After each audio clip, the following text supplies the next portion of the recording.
Wilma Rudolph est la première américaine triple médaillée d'or sur une édition des Jeux. En 1960, elle fut la grande star des JO de Rome. Elle n'aurait jamais dû.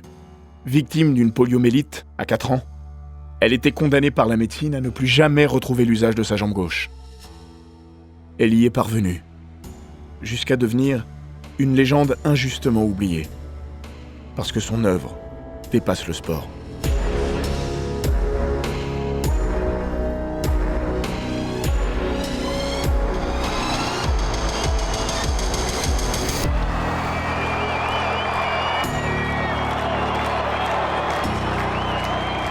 Bienvenue dans les grands récits d'Eurosport.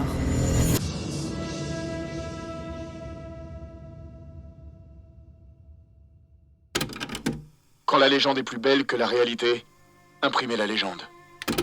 Le jour où John Ford a mis ces mots dans la bouche de Carlton Scott, dans L'homme qui tua Liberty Valance, le réalisateur aux 4 Oscars avait sans doute dans un coin de la tête le secret espoir que cette scène entrerait dans l'histoire du 7e art, voire dans celle de l'Amérique, dont il s'évertua tout au long de sa vie à décrire la lente et douloureuse construction.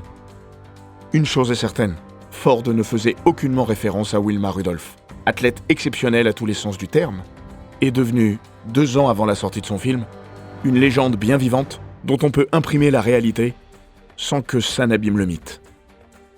Tout ce que vous allez entendre ici est vrai, même ce qui peut vous paraître le plus invraisemblable. Wilma Rudolph, c'est l'histoire bigger than life d'une fille délaissée de l'Amérique et de la Providence.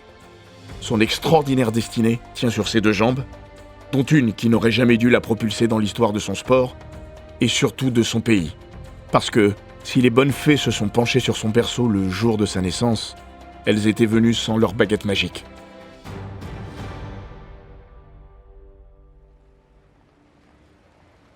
États-Unis, 1940. L'esclavage a officiellement été aboli depuis près de 75 ans. Mais il y a les écrits et les faits. Si l'encre a eu le temps de sécher, le sang et les larmes n'ont pas fini de couler au sud du pays. Ce sud profond, où la violence envers les Noirs refait surface avec une régularité métronomique. Le 23 juin, la petite Wilma voit le jour dans le ghetto de Bethlehem, à Clarksville, au nord du Tennessee.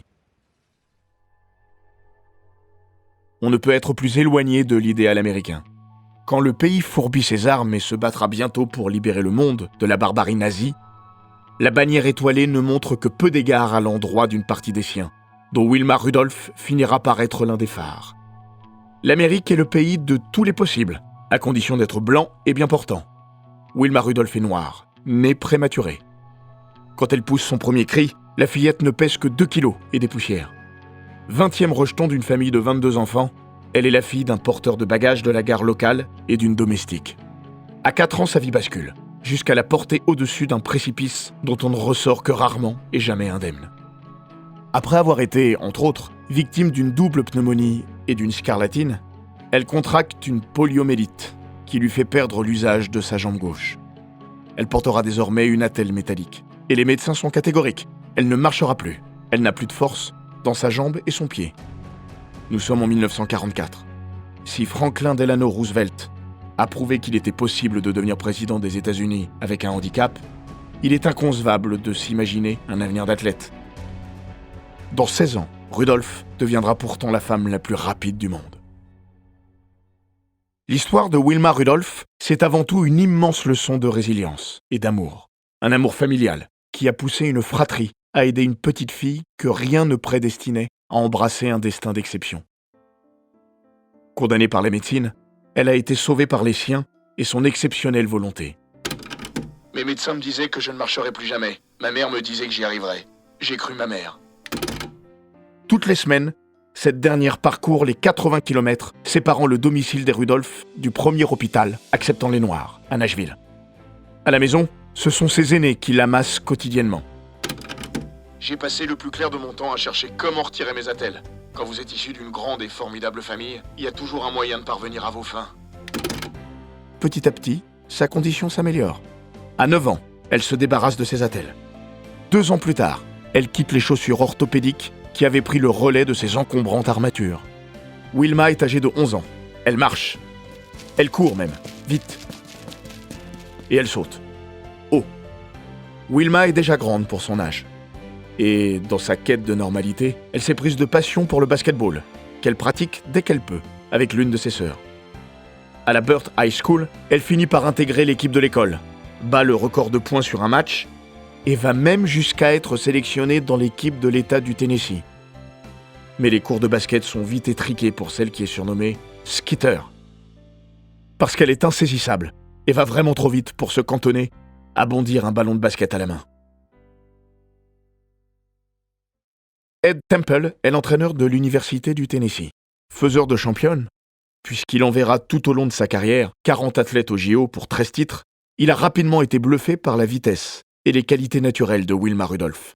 Elle sera bientôt l'une de ses Tiger Bell. Mais en attendant d'avoir l'âge de rentrer à l'université, Temple s'occupe déjà d'elle. Il va polir le diamant brut, jusqu'à en faire un bijou qui n'attendra pas longtemps avant de s'illustrer sur la plus grande scène possible.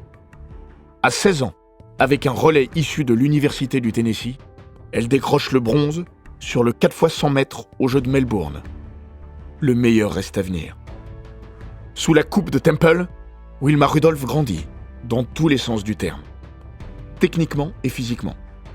Du haut de ses 180 cm, de ses interminables jambes et d'une grâce qui lui vaudra d'être surnommée la gazelle noire par la presse italienne durant les JO de Rome, Wilma ne peut pas être plus éloignée de la petite fille fragile et souffrante qu'elle fut. Impossible d'imaginer ce qu'elle a enduré durant sa prime enfance. À l'orée de ses 20 ans, elle est déjà une athlète accomplie. Moins d'une décennie après s'être débarrassée des entraves qui la destinaient à une vie de souffrance, elle est la plus belle promesse de l'histoire de l'athlétisme américain, avant d'en devenir son plus bel accomplissement. 25 août 1960. Le monde a les yeux rivés sur Rome. Et quand on dit le monde, on n'exagère pas. La télévision a pris le pouvoir. Le monde a changé de dimension. Les Jeux s'apprêtent à en faire de même. Wilma Rudolph aussi. Quand elle débarque sur la piste du stade olympique, où elle défendra ses chances sur le triptyque magique du sprint, Wilma Rudolph n'est déjà plus une inconnue. Et pour cause, celle qui est devenue maman en 1958 est recordwoman du monde de 200 mètres depuis 2 mois. Au championnat universitaire US, elle a même poussé la coquetterie jusqu'à devenir la première femme sous les 23 secondes. Elle écrasera le demi-tour de piste à Rome. Finale, couloir 1. Elle est seule au monde. L'Allemande Jutta Hein est repoussée à 4 dixièmes, une éternité. Rudolph destroyed the field in the 200 meters to claim her second gold medal.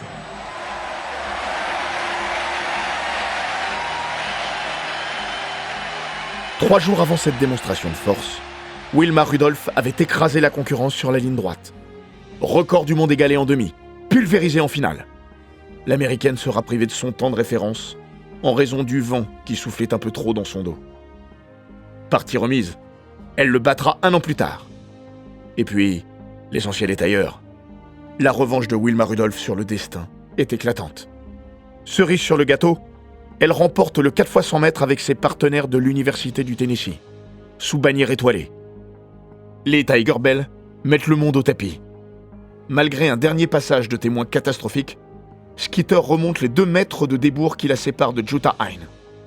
Elle coupe la ligne d'arrivée en tête. Pas de record du monde cette fois. Les filles l'avaient déjà battue en demi. Rudolph est au sommet de son sport et déjà une légende vivante.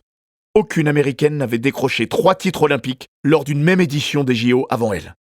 Pour l'anecdote, elle a réussi ce tour de force avec une cheville bandée, stigmate d'une foulure dont elle a été la victime la veille de son entrée en lice sur 100 mètres. Elle a marché dans un trou à l'entraînement. Un détail pour elle. Oh, croyez-moi, la récompense n'est pas aussi belle sans la lutte. Personne ne le sait mieux qu'elle. Après Rome, plus rien ne sera jamais comme avant, parce que la télé a accompagné ses exploits transalpins, à l'image d'un certain Cassius Clay, sacré champion olympique de boxe dans la Cité éternelle.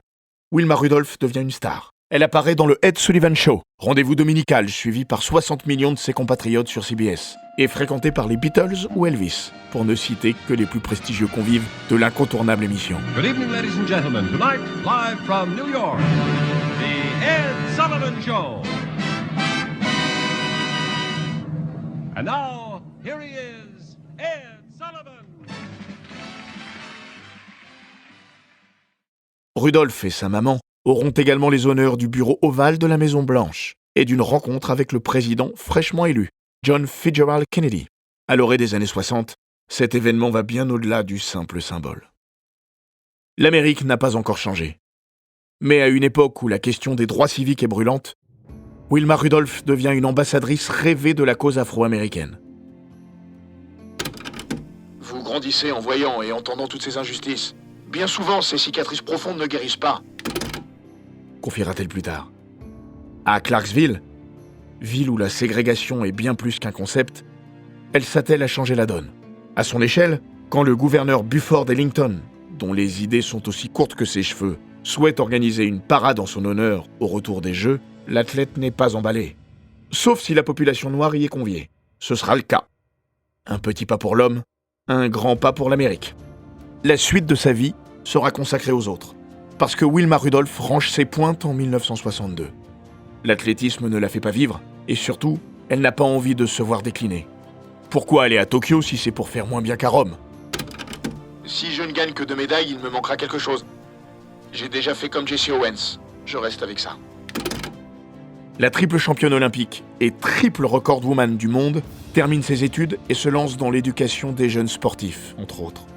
Elle touchera un peu à tout et lancera aussi une fondation portant son nom, destinée à aider la jeunesse de son pays, notamment les minorités. Cette Wilma Rudolph Foundation, c'est ce dont elle était la plus fière au crépuscule de sa vie. Elle est partie en 1994, victime d'une tumeur au cerveau. Si l'Amérique l'a oubliée au fil des années, et qu'elle ne parle guère à la jeunesse du XXIe siècle, sa trace, elle, est unique.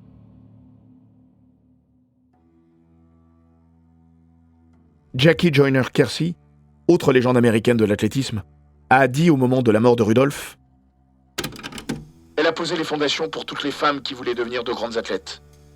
Mais en ce qui me concerne, je ne peux pas être comparé à Wilma. Elle n'a pas profité des facilités et de l'aide dont moi j'ai bénéficié. Mais le sillon qu'elle a tracé, les traces dans lesquelles on a pu mettre nos pas, sont bien plus grandes que tout ce que j'ai pu accomplir. Je ne sais pas pourquoi je cours aussi vite, je ne fais que courir. Non, Wilma, tu as fait bien plus que ça.